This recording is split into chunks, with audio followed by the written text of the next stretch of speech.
ese umuntu ashobora kwibaza impamvu abantu benshi bamwitaho ariko akaguhitamo kurusha abandi bose? Niba yigeze kwibaza impamvu abantu benshi baragukurikira bahora ashaka kuvugana nawe kandi akaguha umwanya udasanzwe mu buzima bwe, cyangwa se akaguha umwanya udasanzwe mu buzima bwa buri munsi? Ivideo irakureba cyane kweza ari uko wabitekereza, kubera ko irakomeye cyane. Usanga mu gisubizo cy'ikibazo cyari cyananiranye, kubera ko uyu munsi tugiye kureba ibimenyetso bintu byerekana yuko atagukunda gusa, ahubwo yaguhisemo kurenza abandi bose. Yego rwose, komeza video kugeza ku musozo, kubera ko ikimenyetso cyanyu cyakomeye cyane kwenza uko wabitekereza ndetse no kwenza ibindi byose. Muraho neza bakunda ibikuru kutavugwa. Niba ukunda ibiganiro by'urukundo, imibanire n'ubuzima, kanda subscribe ukanayeka rukanda kugeza kure kutaracikwa n'izindi video zizakurikiraho. Kandi akarusho nuko nubikora video zacu uragizobona mu bambere. Niba munyemereye rwose nta kabuza muzahirwa. Mu migani 3:3 haranditse ngo ntakagira imbabazi n'umurava bikuvaho, nibwo uzabona ubuntu n'igikundiro imbere y'Imana n'abantu. Ibitwigisha ko urukundo nyarwo rwubakwa n'ubudahemuka no kwizera ndetse n'imyitwarire bitari amagambo gusa.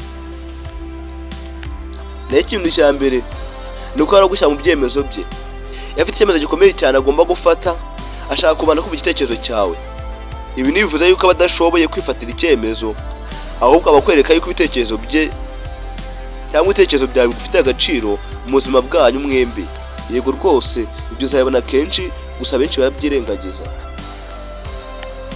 Naho 6, akuba hafi igihe ibintu bigoye. Abantu benshi bahafi yagiye ibintu bimeze neza cyane, ariko iyo umuntu yaguhisemo by'ukuri agagara igihe hari ibibazo, nta guhungara haguma, ahubwo hagutera imbaraga.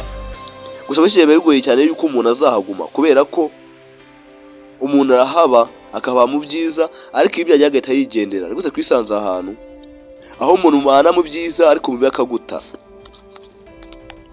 Naho 7, ibikorwa bye bihuye n'amagambo ye. Iki ni ikintu gikomeye cyane kurusha ibindi byose, kwenda nuko wabitekereza. Hari abantu avuga neza ariko ibikorwa byabo nibyerekana urukundo koko. Ariko iyo umuntu aguhisemo by'ukuri, ibyo ukunze ibyo akora, ndetse akora ibyo uvuze. Iyo wasezeranye ikintu yageza kuba yagisohora, kubera ko niba umenya urukundo rw'ukuri koko, ukuri kw'ingenzi. Ntuzigere uhitamo umuntu kubera amagambo meza gusa, ahubwo reba ukubaha, ureba ukwitaho, ureba uko yitwara igihe mufitanye ikibazo. Niho umenya urukundo nyakuri koko, cyangwa se niho umenya urukundo nyarwo koko. Niba ubona ibimenyetso byinshi ku muntu kumukundana, bishobora kuba ari ikimenyetso gikomeye cyane cy'uko uwo muntu agufata nk'umuntu wihariye.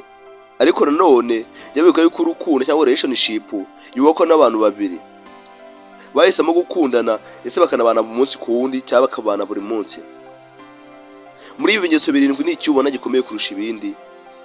Andika hasi muri comment twigane dushaka kunoza umubano ndetse n'ubushuti. Niba wishimiye video kandi subscribe ukandi like kugira ngo utaracikwa n'video zakurikiraho, kubera ko bikomeye cyane. Tuvuga ibintu by'uko agukunda cyane, yaguhisemo buri munsi, cyangwa se aguhitamo buri munsi.